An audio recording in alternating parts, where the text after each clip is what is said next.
बुधवार से शुरू हो रहा है संसद का शीतकालीन सत्र। सत्र से पहले हुई सर्वदलीय बैठक। सदन को सुचारू रूप से चलाने के लिए विपक्ष के साथ चर्चा।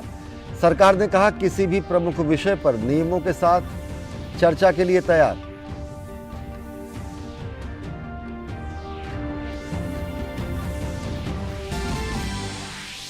अर्थव्यवस्था के मोर्चे पर एक और अच्छी खबर। विश्व बैंक ने भारत की विकास दर के अनुमान को 6.5% से बढ़ाकर किया 6.9%। कहा दुनिया की दूसरी अर्थव्यवस्थाओं के मुकाबले भारत पर आर्थिक मंदी का असर कम। सरकार कर रही अर्थव्यवस्था को मजबूत करने के गंभीर प्रयास।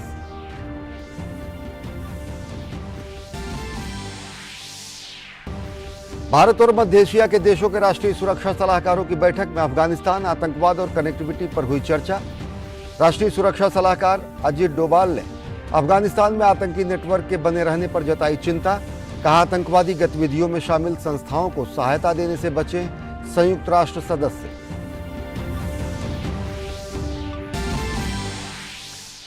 उदयपुर में G20 शेरपाओं की बैठक के तीसरे दिन समावेशी विकास, बहुपक्षवाद और महिलाओं के नेतृत्व वाले विकास पर हुई चर्चा। भारत के G20 शेरपा अमिताभ कांत ने कहा भारत की प्राथमिकताओं का बाकी देशों ने किया समर्थन। विदेशी प्रतिनिधिमंडल ने किया शिल्पग्राम का दौरा। राजस्थानी कला और शिल्प की विविधता का किया दीदार।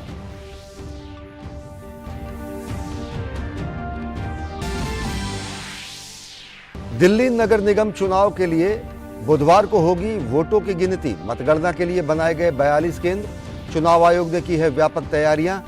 भाजपा, आम आदमी पार्टी और कांग्रेस के बीच है त्रिकोणीय मुकाबला।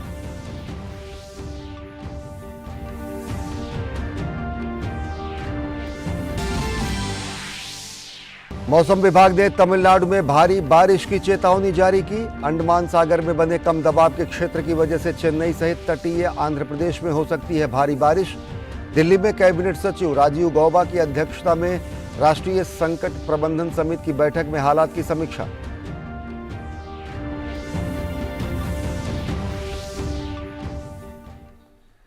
नमस्कार, मैं हूं अश्विनी कुमार मिश्र। देखते हैं खबरों को विस्तार से और सबसे पहले खबरें G20 बैठक से जुड़ी।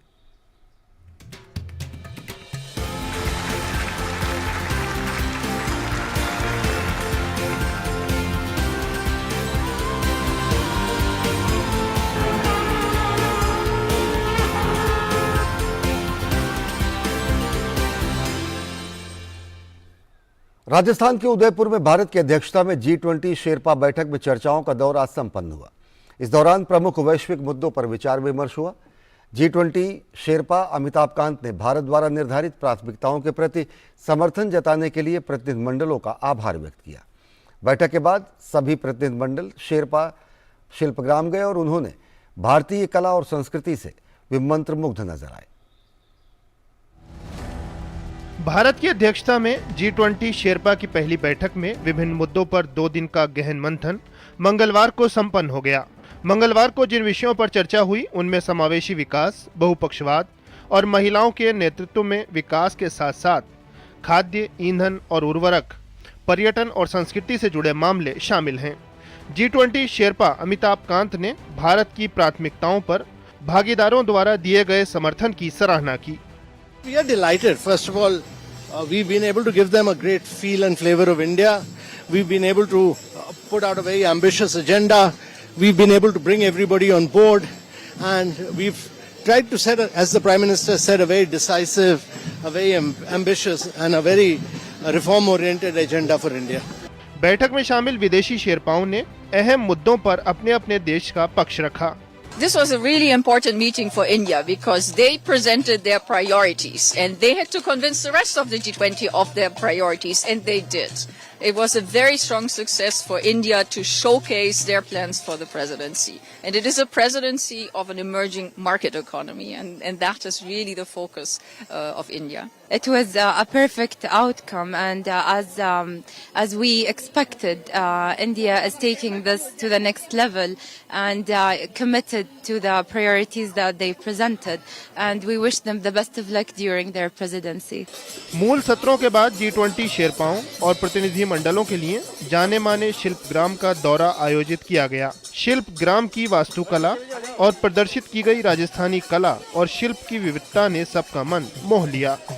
राजस्थान के स्वादिष्ट व्यंजनों को चखने के बाद, यहाँ के लोक संगीत और लोक नृत्य को देखने के बाद G20 पहली शेरपा मीटिंग के तीसरे दिन जब इन मुल्कों के शेरपा और उनकी डेलीगेशंस उदयपुर के शिल्पग्राम पहुंचे तो उनको स्टेट की, राज्य की जो शिल्प कलाएं हैं उनको देखने का मौका मिला। शिल्पग्राम और राजस्थान की कला संस्कृति ने सभी मेहमानों को मंत्रमुग्ध कर दिया और उन्होंने भारत की मेजबानी की सराहना की। Grateful for the Indian government for having organized this first Sherpa meeting, which was fantastic. The hospitality has been amazing. We are really getting to know the diversity of the Indian culture, and we are here today in this crafts village, which is really a privilege for me. 3 दिनों के दौरान समकालीन वैश्विक, सामाजिक, आर्थिक और भू राजनीतिक चिंताओं को ध्यान में रखकर भविष्य की रणनीति पर चिंतन हुआ। विचारों का यह आदान प्रदान भारत की अध्यक्षता में G20 समूह के एक पृथ्वी, एक परिवार, एक भविष्य के मूल मंत्र को आगे बढ़ाने में महत्वपूर्ण है। G20 की पहली शेरपा मीटिंग के खत्म होते होते ये शेरपा अपने देशों की प्राथमिकताएं लिस्ट आउट कर सके। अब एजेंडा तय होगा, उस पर नेगोशिएशंस होंगी और ये नेगोशिएशंस का सिलसिला कायम होगा। करीब 200 मीटिंग्स जो पूरे देश भर में प्लान की गई हैं। कैमरामैन YK लोकनाथ के साथ अमृतपाल सिंह, DD न्यूज, उदयपुर। और उदयपुर के जिलाधिकारी ने दूरदर्शन से बातचीत करते हुए कहा कि G20 शेरपा बैठक के आयोजन से जिले की कला संस्कृति की शोहरत दुनिया भर में जाएगी। जो शिल्पग्राम है वो हमारा अंतर्राष्ट्रीय महत्व का और विशेष रूप से पर्यटन का महत्व का एक स्थल है और शिल्पग्राम का मेला भी इसी माह 21 दिसंबर से प्रारंभ होने जा रहा है और शिल्पग्राम में पूरे देश की संस्कृति की झलक मिलती है, चाहे वो लोक कला हो, लोक नृत्य, लोक संगीत हो या लोक वाद्य है। एक ही संगम है। वॉल्स पेंटिंग, विभिन्न राज्यों के जो आवास है वो किस तरह किस रूप में होते हैं उनका भी डेमो यहाँ पर है। कितनी समृद्ध संस्कृति हमारे राज्य की राष्ट्रीय और अंतर्राष्ट्रीय स्तर पर, राष्ट्रीय स्तर से तो पहले भी वाकिफ है, अंतर्राष्ट्रीय स्तर पर भी है क्योंकि ये एक अंतर्राष्ट्रीय शहर और बेहद खूबसूरत, दुनिया के बेहद खूबसूरत शहरों में उदयपुर शुमार है। तो उदयपुर की और राज्य की संस्कृति को दुनिया जाने। हमारे जो डेलीगेट्स आए हैं, हमारे जो शेरपा जो उनके साथ जो टीम आई है वो हमारी संस्कृति, हमारा पहनावा, हमारी वेशभूषा, हमारी हैंडीक्राफ्ट और हमारे लोकवाद्य सभी को जाने, क्योंकि पिछले 2 दिनों से जो हमारे कार्यक्रम चल रहे हैं काफी रुचि से और काफी अप्रिशिएट किया हमारी कल्चर को शेरपा और उनकी टीम ने। भारत की G20 अध्यक्षता के दौरान सभी केंद्रीय मंत्रालय विशेष आयोजनों की तैयारी में लगे हैं। आयुष मंत्रालय भी दुनिया को भारत की पारंपरिक चिकित्सा पद्धति को दिखाने के लिए तैयारी कर रहा है। G20 को लेकर आयुष मंत्रालय की क्या है खास तैयारी, इस पर हमारे संवाददाता नितेंद्र सिंह ने बात की आयुष सचिव वैद्य राजेश कोटेचा से।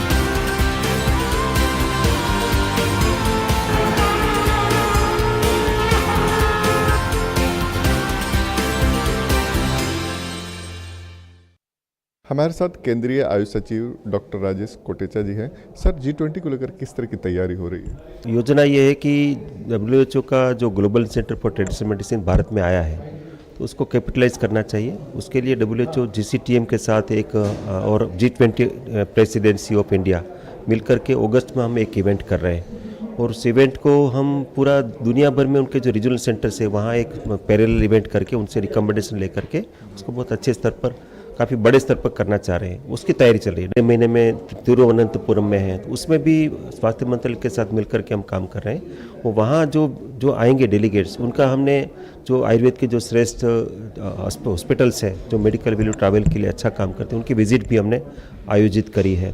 ऐसे ही जो इसके जो थिंक 20 ग्रुप होते हैं, बिजनेस 20 ग्रुप है, साइंस 20 ग्रुप है, इन सब में ट्रेडिशनल मेडिसिन की चर्चा हो, ऐसा हमने नॉलेज पार्टनर के रूप में उनको आइडेंटिफाई किया, उनके साथ चर्चा हुई, बात हुई है। और हम प्रयत्न कर रहे हैं कि सभी G20 रिलेटेड जो भी मीटिंग्स हैं सब में योग हो, या तो प्रारंभ में हो या तो बीच में योग ब्रेक करके 5 मिनट का जो ब्रेक है शॉर्ट योग उसको हो, तो एक अपने भारत का जो योग है उसको हम उस तरीके से आगे बढ़ाने, लोगों की जानकारी के लिए विज्ञान आधारित योग।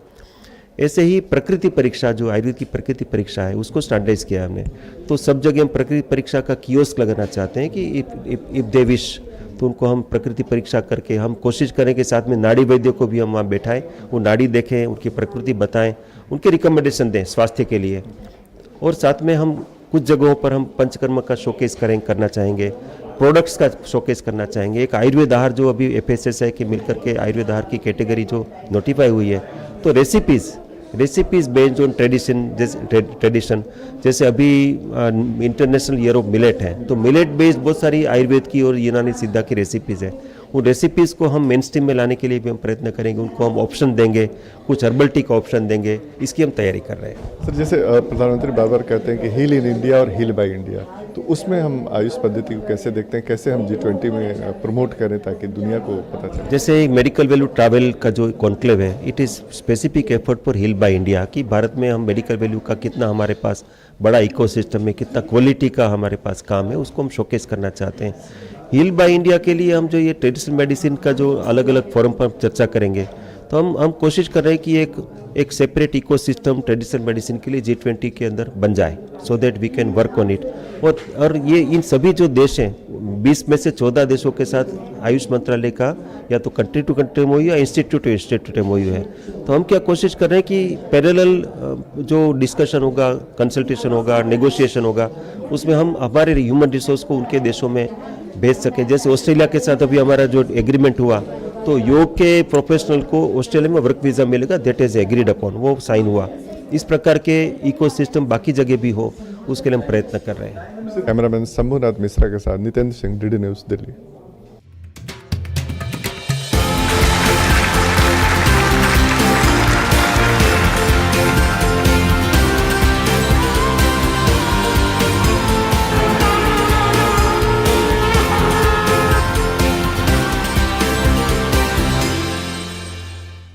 और दिल्ली में नगर निगम चुनाव के मतों की गिनती की तैयारियां पूरी हो गई हैं। कल होने वाली मतगणना के लिए 42 केंद्र बनाए गए हैं।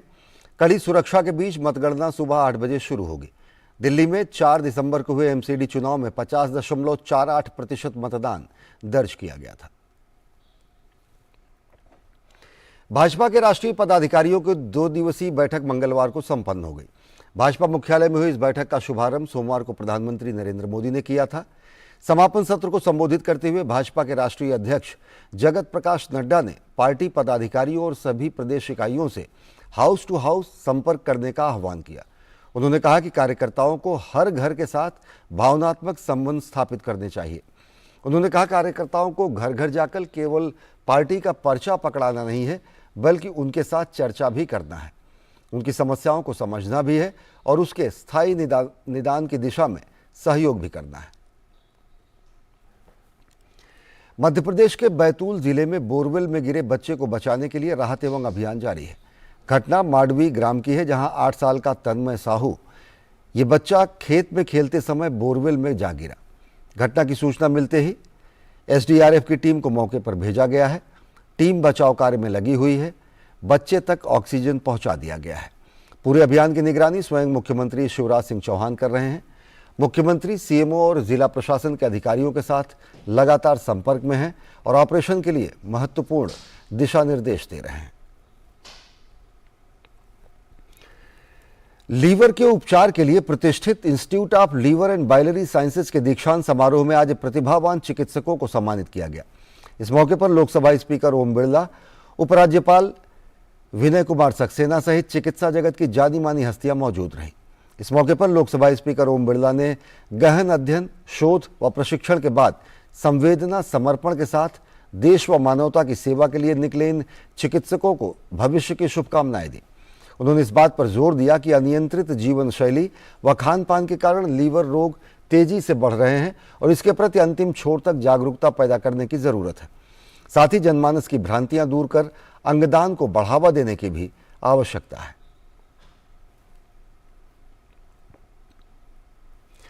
स्वस्थ समाज बनाने की दिशा में काम कर रहे राष्ट्रोत्थान परिषद ने किफायती और समग्र स्वास्थ्य सुविधाएं प्रदान करने के लिए अपना पहला अस्पताल बेंगलुरु में खोला है। यह अस्पताल वरिष्ठ RSS के पदाधिकारी MC जयदेव की स्मृति में बना है। MC जयदेव का व्यक्तित्व, विचारधाराओं और राजनीति से परे था। अस्पताल में इलाज के लिए आधुनिक और उन्नत व्यवस्था की गई है। राष्ट्रीय स्वयंसेवक संघ के महासचिव दत्तात्रेय होसबोले ने RSS नेता MC जयदेव की स्मृति में बने अस्पताल के उद्घाटन के अवसर पर कहा कि इस अस्पताल का उद्देश्य एक स्वस्थ जीवन और स्वस्थ समाज के लक्ष्यों को प्राप्त करना है। उन्होंने कहा कि जिस राष्ट्र ने दुनिया को सर्वे संतु निर्मया का संदेश दिया, वो एक स्वस्थ समाज का निर्माण करके इसका एक मॉडल बन सकता है। उन्होंने सभी से अस्पताल से संबंधित सेवाओं में भाग लेने और खुद को समाज के लिए समर्पित करने की अपील की। 57 वर्षों तक समाज की सेवा में राष्ट्रोत्थान परिषद के प्रयासों की सराहना करते हुए इन्फोसिस फाउंडेशन की पूर्व चेयरपर्सन सुधा मूर्ति ने कहा कि समर्पित सेवकों वाला अस्पताल मरीजों को सर्वोत्तम चिकित्सा सुविधा प्रदान करने का प्रयास करेगा। That the wealth of the nation has nothing to do with the quality of healthcare citizens can enjoy, and India will do it within next 5 to 7 years. Rashtrotthana परिषद स्वास्थ्य कार्यक्रमों में सक्रिय रूप से समाज की सेवा करता रहा है और अक्सर रक्तदान शिविरों का आयोजन करवाता है।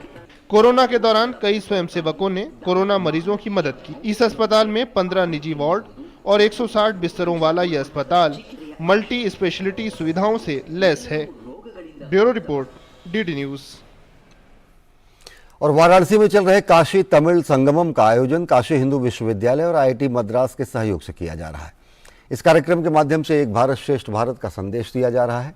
इस विषय पर काशी हिंदू विश्वविद्यालय के कुलपति प्रोफेसर सुधीर कुमार जैन से खास बातचीत की हमारे संवाददाता हरिकेश बहादुर सिंह गौतम ने। काशी तमिल संगमम इसी एम्फी थिएटर में हो रहा है और कुछ दिन बीत चुका है। इसका पूरा जो जिम्मा संभाला है वो काशी हिंदू विश्वविद्यालय ने संभाला है। हमारे साथ काशी हिंदू विश्वविद्यालय के कुलपति हैं प्रोफेसर सुधीर कुमार जैन जी। जैन साहब, ये जो चल रहा है, कितनी बड़ी जिम्मेदारी इसको महसूस किए आप, और अभी क्या महसूस कर रहे हैं? किस तरह की तैयारियां की आपने? कितना चैलेंज लगा आपको? देखिए, ये जो पूरा आयोजन है ये बहुत बड़ा एक टीम वर्क है। इसमें IIT मद्रास का काफ़ी सहयोग रहा है, BHU इन्वॉल्व रहा है, उत्तर प्रदेश की राज्य सरकार काफ़ी इन्वॉल्व रही है, केंद्रीय सरकार के कई मंत्रालय इसमें इन्वॉल्व रहे हैं। तो ये बहुत बड़ा टीम वर्क रहा है और मुझे नहीं लगता कि इसमें कोई हम लोगों के ऊपर किसी तरह का कोई खास स्ट्रेस रहा हो।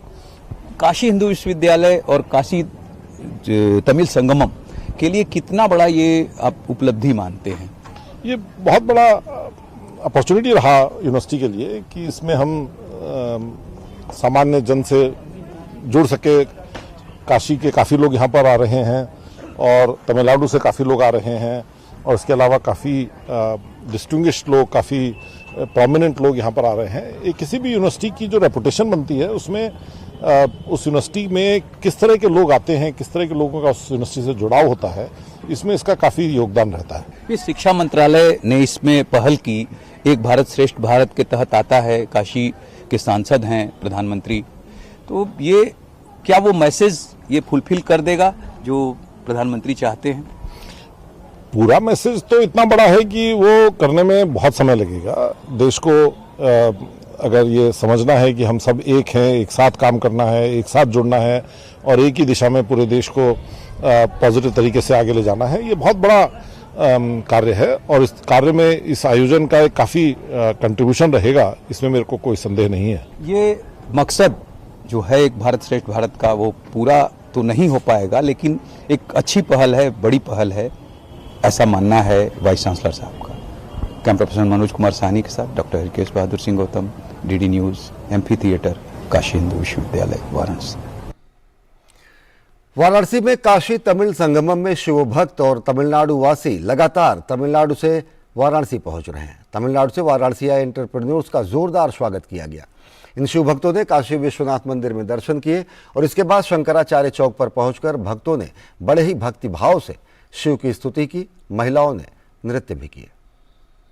इस समूह का उत्साह देखने योग्य है। बाबा के दरबार में है, दर्शन करके आ चुके हैं और अपने नृत्य के माध्यम से इन लोगों ने अपने भाव को हम लोगों को दिखाया, अपने साथियों को दिखाया। बाबा विश्वनाथ के दरबार में किस तरह से ये शिव भक्त काशी तमिल संगम के माध्यम से आए हुए हैं, ये एंटरप्रेन्योर्स का ग्रुप है।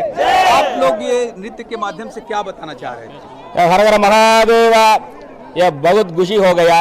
ये काशी तमिल संगम में ये बड़ा इवेंट है। ये बहुत दूर चेन्नई से, कोयम्बतूर से आ रहा हूँ।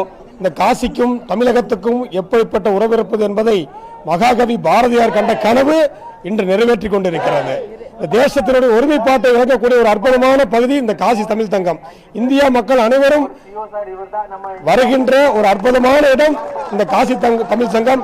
இது ஏற்பாடு செய்து கொடுத்த பாரத பிரதமருக்கும் இந்த மாநிலத்தினுடைய முதல்வர் யோகிநாத் அவர்களுக்கும், இங்கே ஐஐடியுடைய அந்த கல்லூரி சேர்ந்தவர்களுக்கும், ரயில்வே துறைக்கும், அனைவருக்கும் எங்கள் தமிழ்நாட்டின் சார்பாக பாதங்கடைந்த நன்றி தெரிவித்துக் கொள்கிறோம். நம்ம பிரதமர் மோடிஜி மத வேறுபாடு இல்லாமல், இன வேறுபாடு இல்லாமல் அனைவரையும் ஒன்றிணைக்கும் பொருட்டு அனைவரையும் ஒன்று சேர்த்து இந்த காசி மண்ணை முதிக்க வைத்த நம்ம மோடிஜிக்கு கோடான கோடி நன்றி. आप देख सकते हैं कि किस तरह से शिव स्तुति कर रहे हैं ये लोग, और शिव भक्त हैं। काशी तमिल संगमम का जो मुख्य उद्देश्य है रामेश्वर से विश्वेश्वर को मिलाने का, काशी के सांसद का, वो यहाँ पर साफ दिखाई दे रहा है। कैमरा पर्सन मनोज कुमार साहनी के साथ डॉक्टर हरकेश बहादुर सिंह गौतम, शंकराचार्य चौक, काशी विश्वनाथ प्रांगण, वाराणसी। काशी तमिल संगमम में हिस्सा लेने के लिए एंटरप्रेन्योर्स का समूह काशी पहुंचा। समूह ने सबसे पहले काशी विश्वनाथ मंदिर में दर्शन किए। तमिलनाडु से आए इन विशेष अतिथियों से खास बातचीत की हमारे संवाददाता हरकेश बहादुर सिंह गौतम। काशी विश्वनाथ मंदिर के प्रांगण में हूँ, शंकराचार्य चौक पर। ये तमिलनाडु से आया हुआ वह समूह है जो एंटरप्रेन्योर्स का है। इसमें कुछ लोग ऐसे भी हैं जो हिंदी बोल सकते हैं, तो मैं कोशिश करूंगा उन लोगों से जो हिंदी में अपनी भावनाओं को दर्ज करा सकें। आप जो है, आप यहाँ आए हो, कैसा महसूस हो रहा है आपको? This is a great opportunity for us because very thankful to our Modi ji because of lot of safe and security, because we are women in very peculiar both 3 members are there, women both security and safe and very important to us, so very thanks to Modi ji and what I say, okay, thank you. नमस्कार भाई, मेरा नाम मारीमुत्तु चल्ला कामाक्षी, मैं मद्रास में आया। इधर का हम लोग आने के बाद में अकोमोडेशन, रूम है, फूड है, सब जगह फ्री है, वो पूरा हम लोग दिया। बाद में ये सेटल पर्सन आई है, इसका रिकमेंडेशन भी नहीं है, हमने खाली अप्लाई किया बस। आप कैसा महसूस कर रहे हैं? हाँ, यहाँ के बहुत अच्छा महसूस किया। मैं जिंदगी में पहले बार इधर आया, पहले का था ये फर्स्ट टाइम इधर आया। मेरे का बहुत अच्छा है, बहुत अच्छा है। नमस्ते, मेरा नाम शांति है, कोयम्बटूर से आ रहे हैं, तमिलनाडु से। इधर देखने मेरे सोचा भी नहीं है, मोदी जी को बहुत बहुत धन्यवाद बोल रही हूँ।